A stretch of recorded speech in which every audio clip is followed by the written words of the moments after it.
So I thought you might like to hear about a paper that has just come out from the National Aspergillosis Centre. It's looking at people that have had CPA and they've had the surgery for it, which obviously not everybody is suitable for surgery. It's only certain patients, but we do get asked quite often, if I have the surgery, is that a cure forever? Is that just me fixed now? And so that's a really important question. It can be quite difficult to get answers to those kind of questions, just because there are so few specialist centres like us that getting a good data set of enough people together to get like statistically valid responses to those kind of questions, it's quite challenging. So this is a really nice data set that they've put together. So for over a 10-year period, they collected up the cases of everybody that had surgery through NAC. So there were 61 people. So that's like for CPA, that is a nice big number.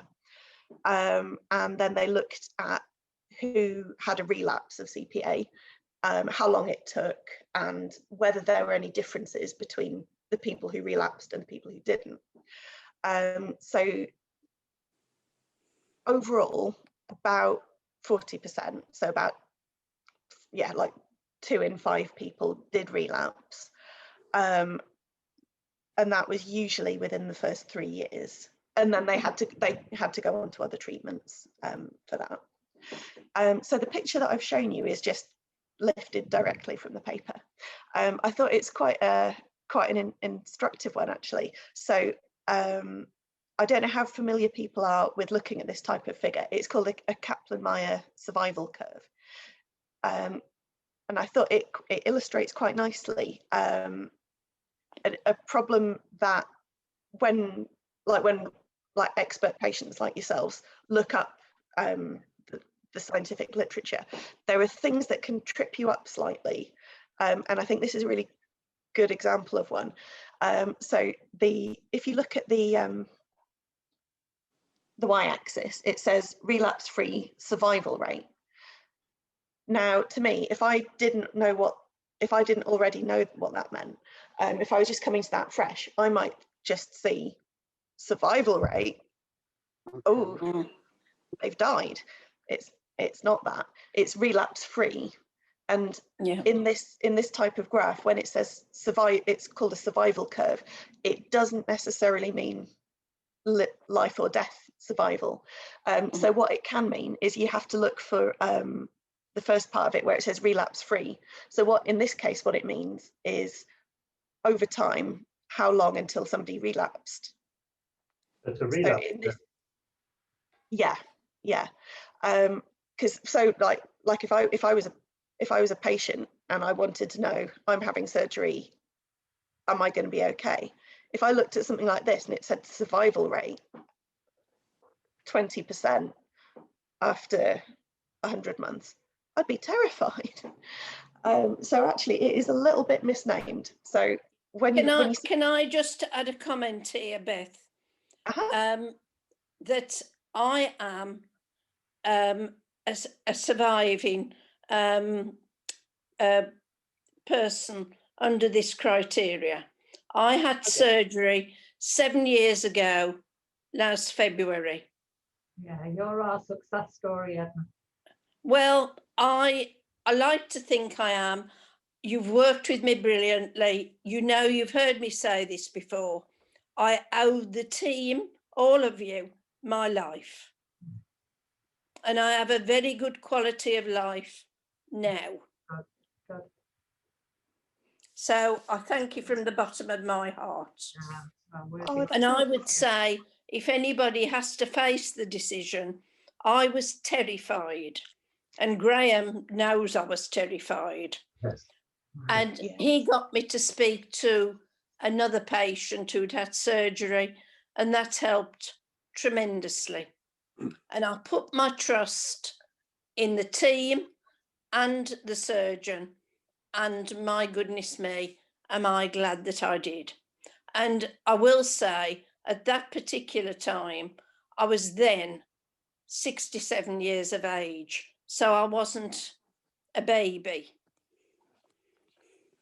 I think the thing to say as well for any patients as well, it's not something that's just done, it's not just a decision made, go for surgery. These cases are always discussed at surgical MDTs with the thoracic team and our team, so that we cover, you know, the potential for surgery and what treatment you need, what cover you need, you know, what the outcomes can be. So it's a process that is, you know, dealt with quite carefully. So you know, just so people don't think we just send people off for surgery. Oh no, no, no. Fingers crossed. You know, it's a very tight process. Yeah. Yeah. Know, yeah. Yeah. The surgeon did explain that, Chris, and he said, I'll probably get about 10 referrals a year. And he said, I'll probably find that 2 of those people can be a candidate for surgery. Yeah, yeah. And he said, I've looked through all the rigorous tests I'd, you know, the fitness tests I'd had prior to seeing him. And he said, I'm really pleased to say that, you know, I put you up as a candidate. When you had the surgery, do you remember, did you take the antifungals before the surgery? I had antifungals before, and then I did stay in for 28 days after the surgery and continued with the antifungals, and those were, you know, the intravenous. Yeah, and I think it was mycophangal. Mycophangal. Yeah. Also, I would bear in mind that these figures relate to probably patients who are worse off than the average patient, because people who have just a simple aspergilloma will have surgery elsewhere. We will tend to do the more complicated surgeries.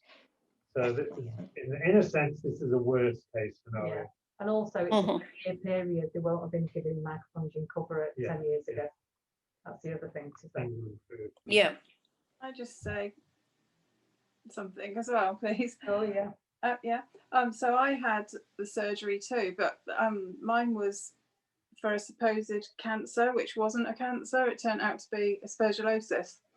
So I didn't have any of the antifungal cover before the surgery, and I'm still trying to get to the bottom of exactly what my diagnosis is now. I'm under the care of the Royal Brompton. All right. Okay. And so I haven't ever had any surgery. Pardon? How long ago was your surgery? A year ago in July. Right. Okay. Yeah.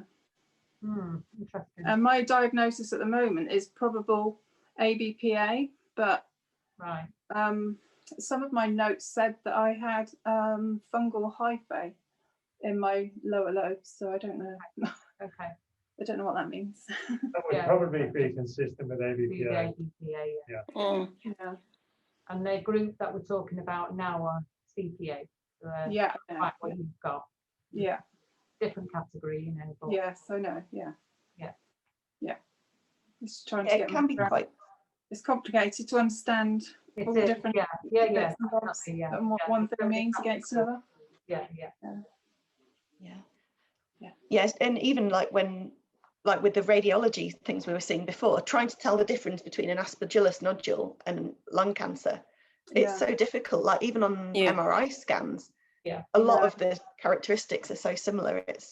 We still do that in our regular Thursday morning MDT, because Graham started attending, you know that, don't you? You know, some of them, they're still struggling between what a nodule is and whether it's, you know, aspergillus nodule or is it representative of something else. And still, that's why we take them to MDTs to get, you know, an opinion, a collective opinion of that.